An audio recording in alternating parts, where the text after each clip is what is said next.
things that came out were that in an increasingly digital world, a lot of the basic concepts, like, what is money? In today's times, none of us see actually physical money. Nowadays, even for a tip, the guy is showing you a QR code and you can decide how much tip to give. So some of these things are changing. The financial sector is changing and has to start understanding what the digital world means. It also means the policy and regulatory framework has to keep racing against time to catch up with it.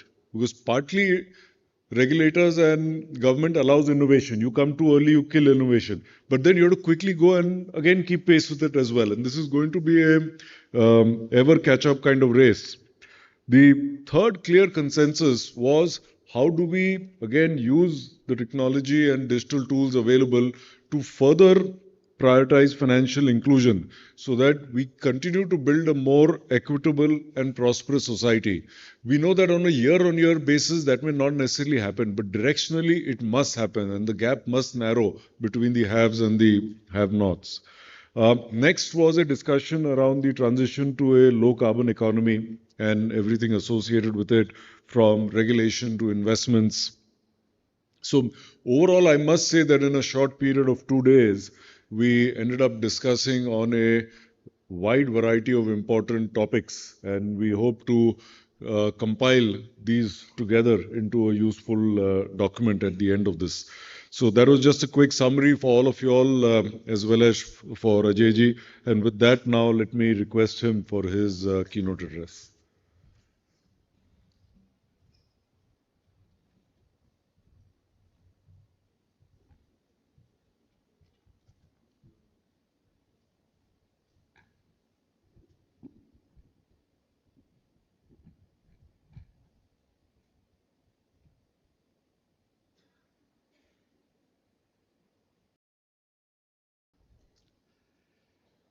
A very good evening to all of you. And my thanks to Mr. Bajaj, the past president of CII, Mr. Banerjee, Director General, captains of the industry and the financial sector, and distinguished participants. It is really my privilege to get this opportunity to share some of the thoughts which I feel may be relevant for the task on hand. But first of all, I must acknowledge that it was very simplistic on my part, even assume for a moment that one can talk about finances while living in Delhi. Thank you, Mr. Banerjee, for keeping it here, because here is a city which breathes finance and which delivers on finance. It's very appropriate that the conference is here. I recall an earlier work which CII had done earlier in the year, and it was titled Regulatory Reform Policy Agenda for India's Financial Sector. And I recall that CII and some of you coming to North Block, making a presentation, and very deftly calling it as a draft document, though it was already a polished document. And after that meeting, presenting it in no time as a final document. And that work had identified 6 overarching themes. So while all of you are very well familiar, but that 6 themes were very relevant when we were working on formulation of the regular budget.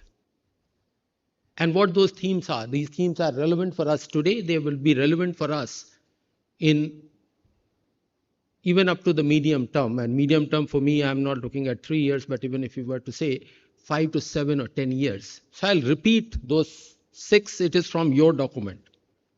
1, Atmanirbhar Bharat requires large global financial sector. That was the first theme which was identified. Second, financial sector should be inclusive. And you had one of the sessions in this conference, this summit itself. Third, ensure adequate financial capital for needs of growing India. And that has a relevance that what pace we are looking for. We are not looking for growing at 7% for a couple of years and then lapsing back to a lower rate. What we are looking for is growing at that pace, 7% for the minimum, maybe 7.5, possibly 8 in some years, but sustaining it over next 2 decades. That is what we are looking for, and that requires reimagining our financial sector. And the fourth overarching theme, which you all of you had identified, was that regulations should balance risk and innovation, international standards and domestic needs. So what Mr. Bajaj was mentioning, these are some of the relevant that how do we go about doing the things. Fifth, future ready against cyber security, data protection using artificial intelligence. And the last one, but very important, nurturing talent for the future. These were the 6 overarching themes. Keeping that in mind, and find that as if this summit has been designed, I'm not sure whether Mr. Banerjee had that in mind, that he will come out with later part of the year a summit to carry forward those themes to delineate further.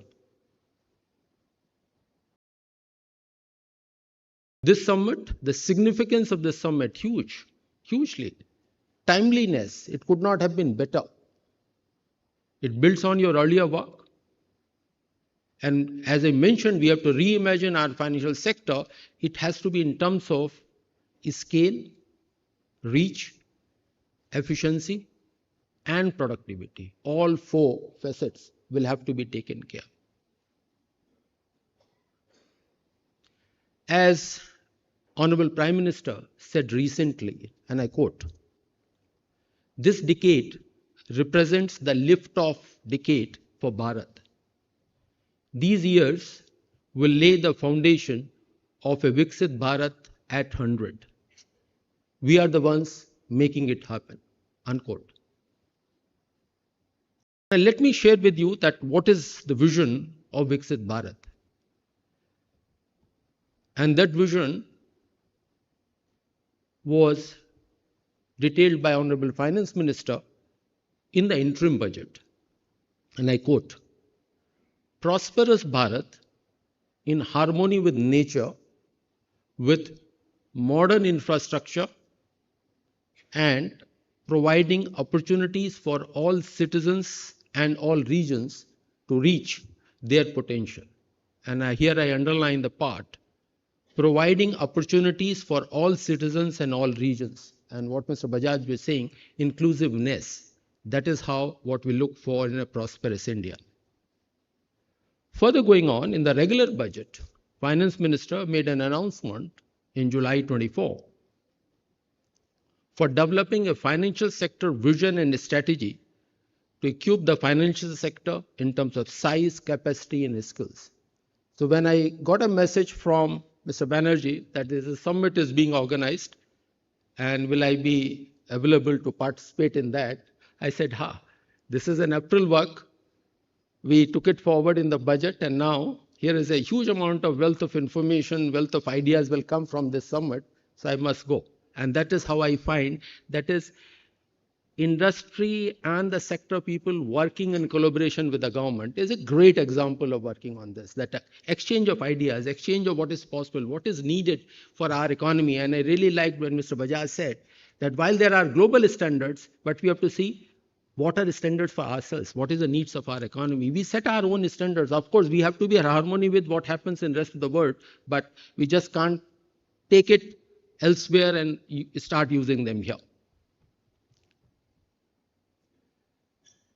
This theme, as I say, that there are 14 themes which are very varied and indispensable part of the financial sector.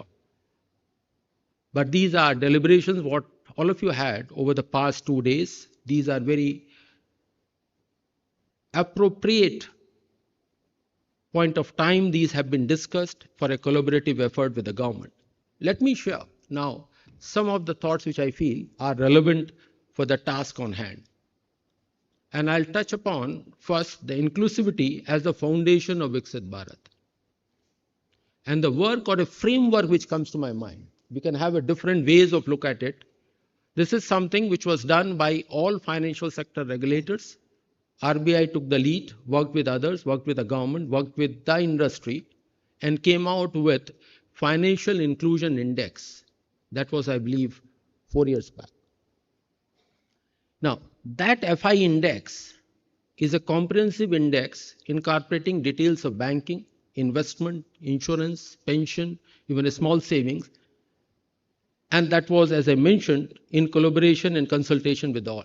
And it had it has three prior parameters, broad parameters. Access with weight of 35%, usage with weight of 45%, and quality with a weight of 20%. Where are we at this point of time? I understand that the latest assessment which have been done, we are at 64 out of 100. Where were we a couple of years back? Whereas the back series, 2017, we were at 43. What has made the change? It is primarily the access has made the change. And there the change has come because of the bank accounts. Just about last week, we celebrated 10 years of Jan Dhan Yojana. Today, more than 53 crore bank account, Jan Dhan accounts are there. In a way, that number perhaps would be the same as the population of entire Europe. What we could do in a period of 7 to 8 years, in a normal course would have taken us 50 years. But we could do it in 7 to 8 years. Today, almost 70% of our population has a bank account. So access on that metric, the progress is there. But when we look at other metrics, say insurance, what is the insurance penetration in our country? It has increased, but it's still at about 4.2%. Compared with some of the advanced economies, and when we are looking for Viksit Bharat, we are certainly looking for as an advanced economy. In multiple times, an advanced economy will have a penetration, insurance penetration of 10% plus, which can be in terms of population covered, or it can be population covered, of course, will be much, much larger, but premium to GDP ratio. And that gives a lot of investable resources for the long-term investable resources for the economy. Second, on the pension part, today the pension assets as a proportion to GDP are roughly about 3%, but in terms of coverage, about 5 crore.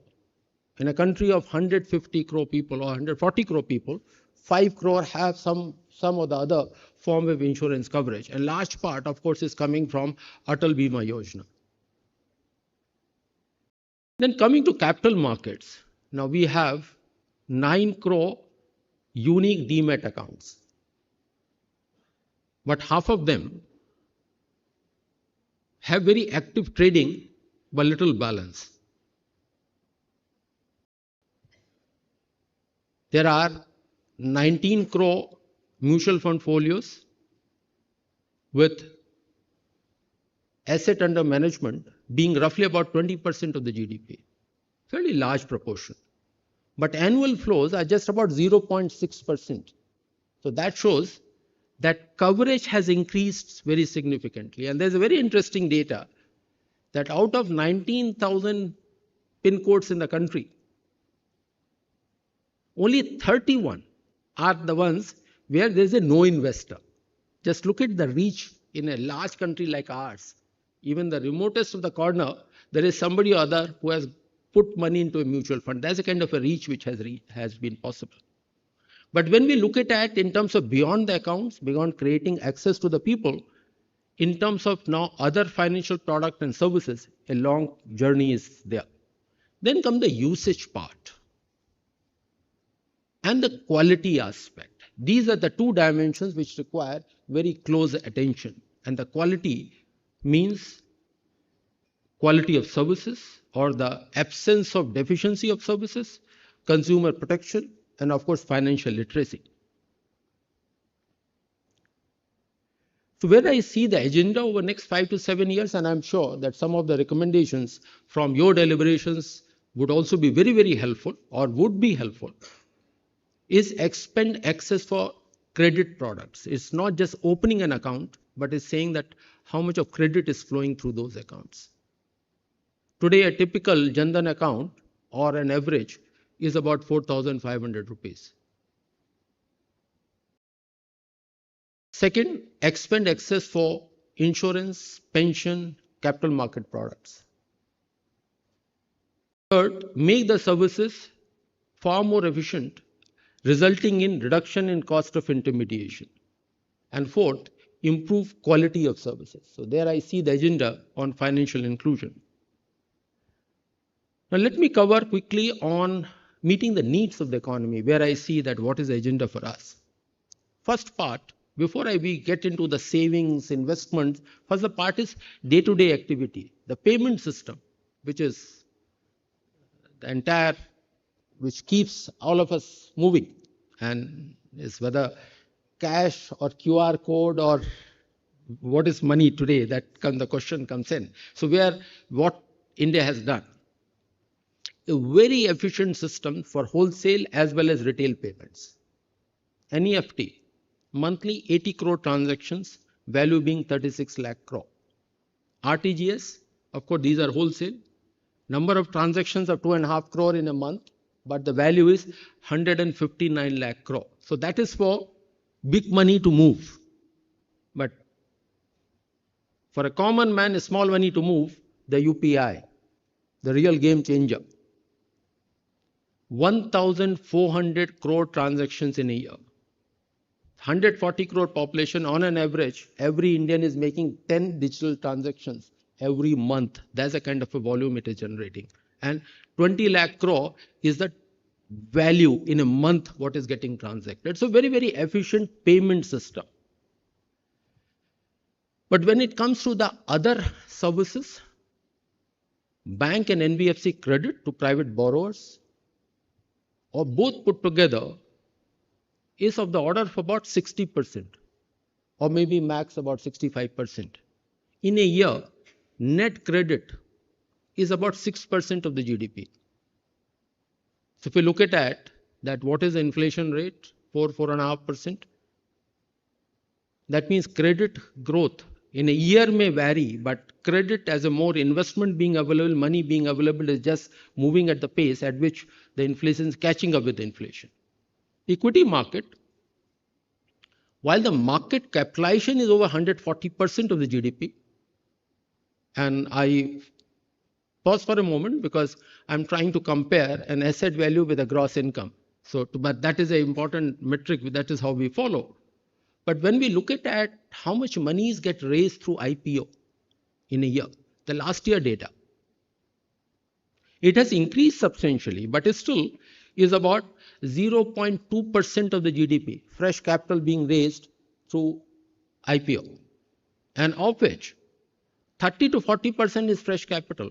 The rest is a promoter offloading into the market. Nothing wrong with this, but just look at productive capital being raised is 0.2% of the GDP. So that's trying to put in where we have to reimagine our financial sector. Mutual fund, a huge success story with 60 lakh crore or of asset under management. But what is the annual inflow? 0.6%, less than 2 lakh crore. There's again the size, the relative size we should be aware. Debt market is about 9 lakh crore. I believe that last year, the issuances, last financial year, issuances were about 9 lakh crore, about 3% of GDP, much larger number. But over 98% were through private placement. Now that has an implication. What implication it has? The agenda for future has to be need for deepening and widening of the bond market.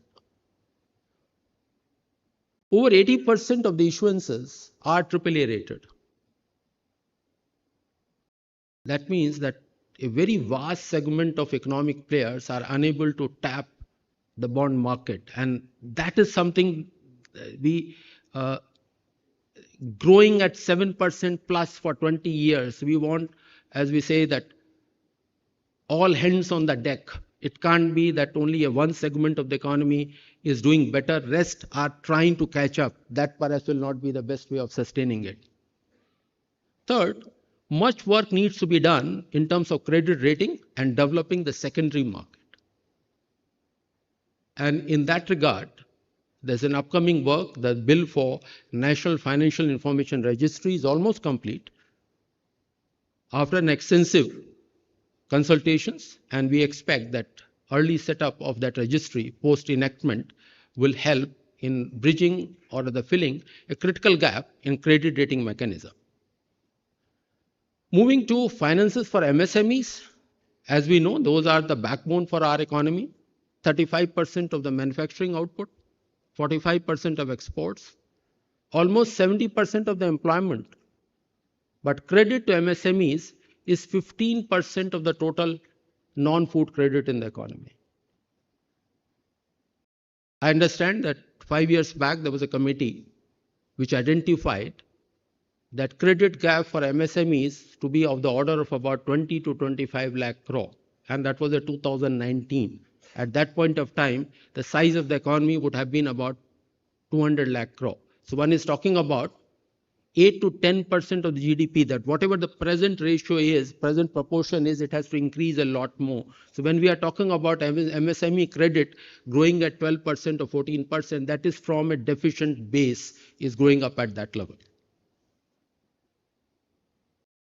The innovative financing solutions such as microfinance, peer-to-peer lending, and digital platform, which Mr. Bajaj also mentioned, these are the ways to move forward for that sector. And in that regard, I would like to underline the recent work which has been done by RBI in terms of unified lending interface. This is a very fine example of application of digital public infrastructure, and understand that has been developed by RBI Innovation Hub. And that can really be a game changer for the private sector to use that platform and then provide for credit, of course, with a due risk assessment. And in that regard, I will also like to underline some of the very critical initiatives which Honorable Finance Minister has announced on MSME financing, be it by way of a digital footprint-based assessment model, which the public sector banks have been prompted to develop it. Yet another one is providing assistance, not providing assistance, facilitating credit during the early stages of their stress period, as is called as SMA periods, specific mention accounts. Now moving on to the second important facet of the economy, infrastructure. We are all aware that what importance infrastructure plays and what kind of a multiplier impact it can make on the economy.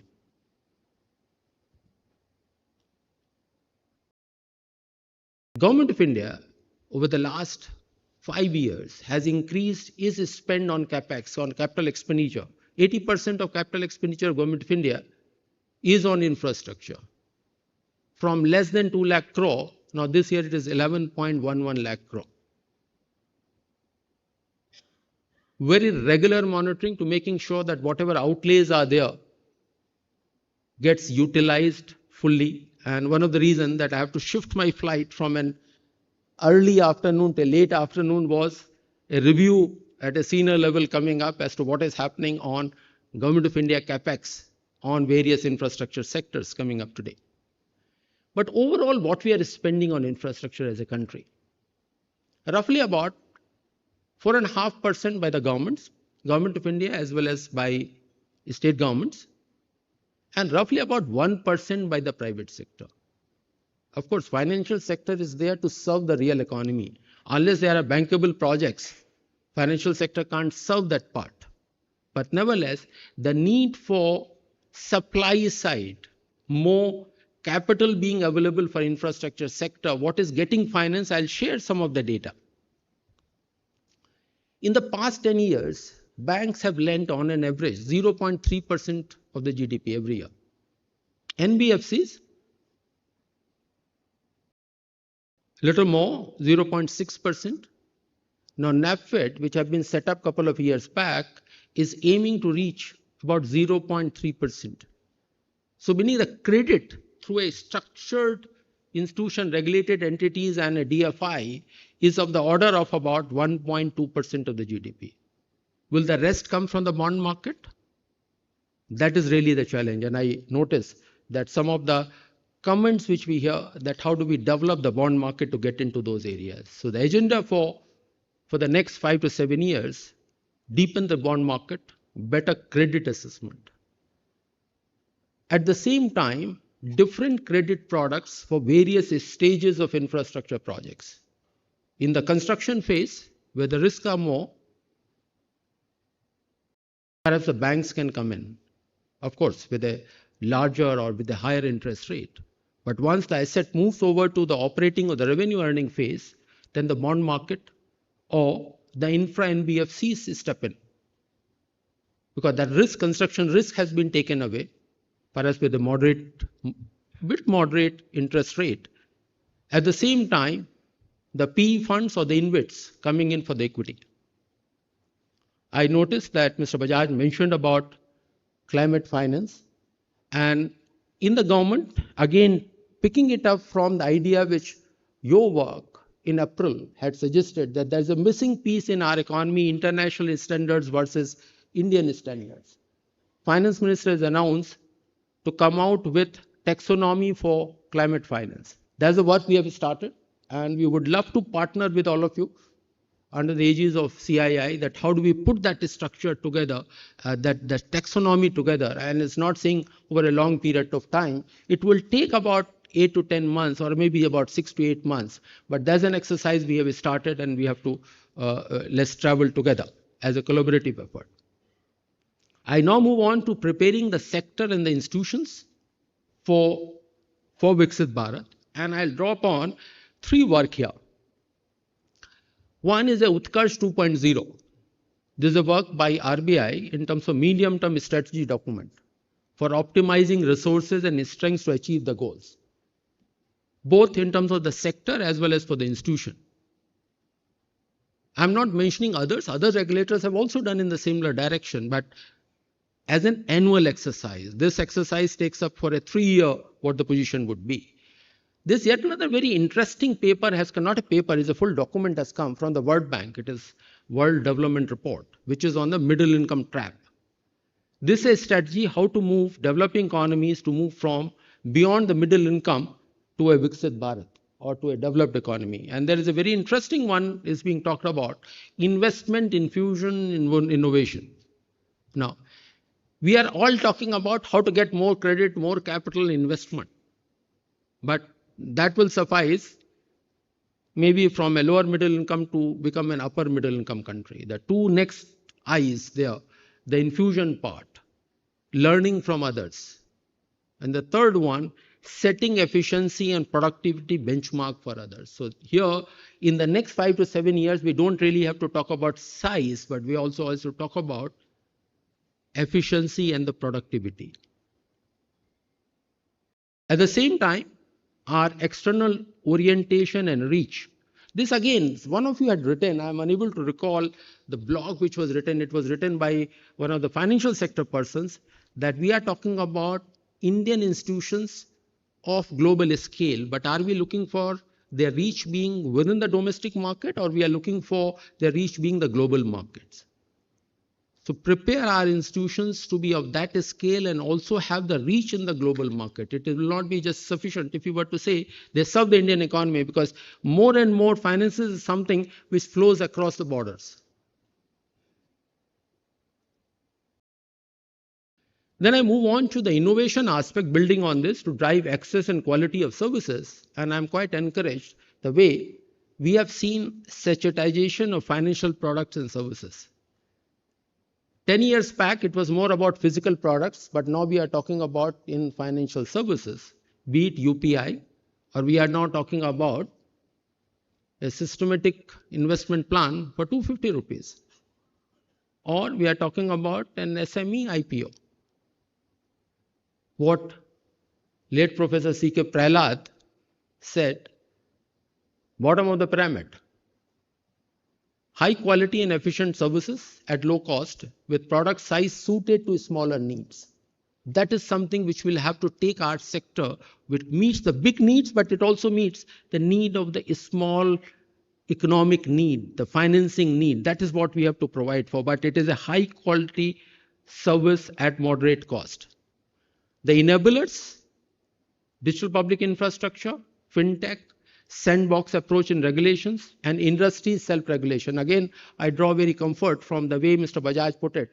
Innovations have to come first, and then the policymakers and the regulators have to catch up. So I notice that aspect. We don't have to run ahead of the innovations, otherwise innovations will get stifled. So that is how the right approach to be done. Of course, with enhanced competition, and that is again, without competition, we will not reach anywhere. It is not a self-motivated kind of a thing. Only when we are in a tough conditions, then one looks for innovation and moving forward. In the government, we would like to have a neutral fiscal stance for various financial asset classes and service providers, so that the investors, the service providers, the asset providers, then they can decide based on their risk and return appetite, rather than depending on their decisions on the fiscal stance.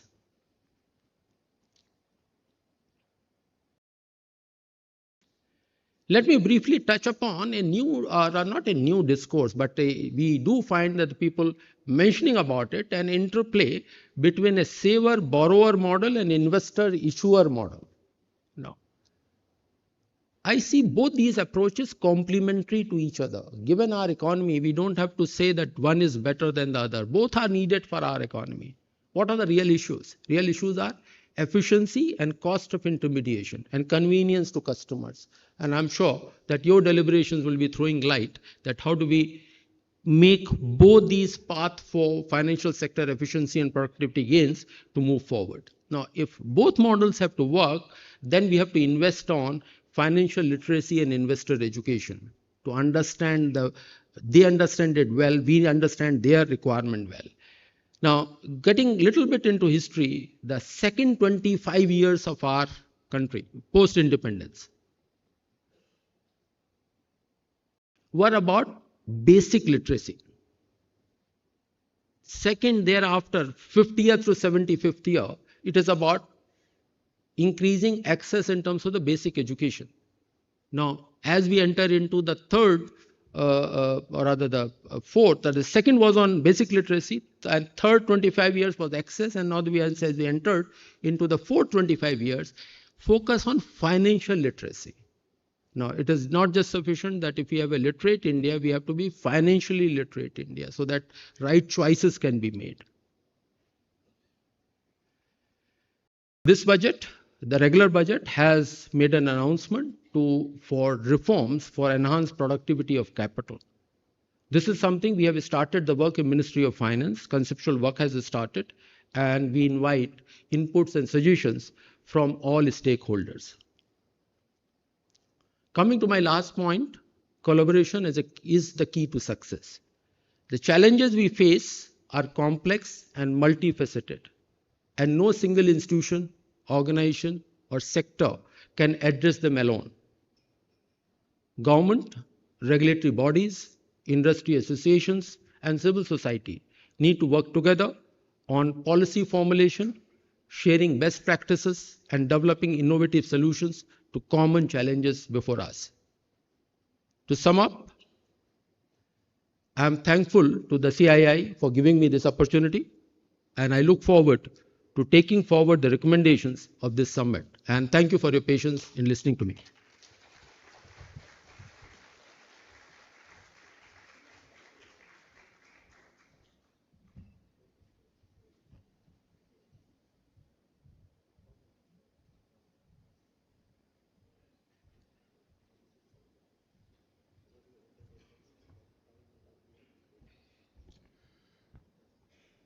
As we conclude this event, let me start with a special thank you to Ajay ji for a very comprehensive speech. I must say that the summary I gave in the beginning was because I was here for the 2 days, but your summary really took us forward in almost each of those areas, providing a roadmap. So thank you for that.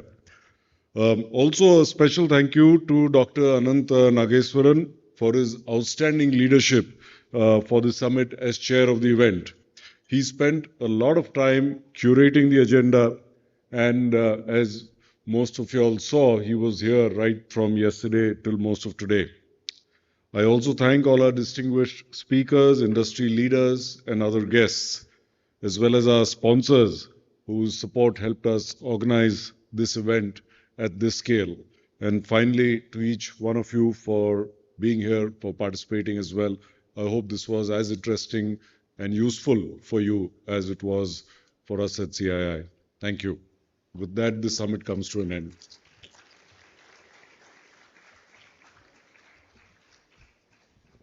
I request you to please step ahead. Please step ahead and come close for a group picture that will stay as a memory with us for times to come, to be cherished.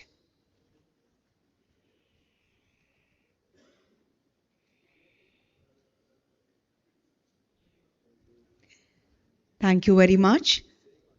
Ladies and gentlemen, you may proceed for high tea, which has been arranged in the adjoining foyer, and interact and converse with your peers and counterparts from other organizations. This is Manasi taking your leave. Have a very pleasant evening ahead. Thank you.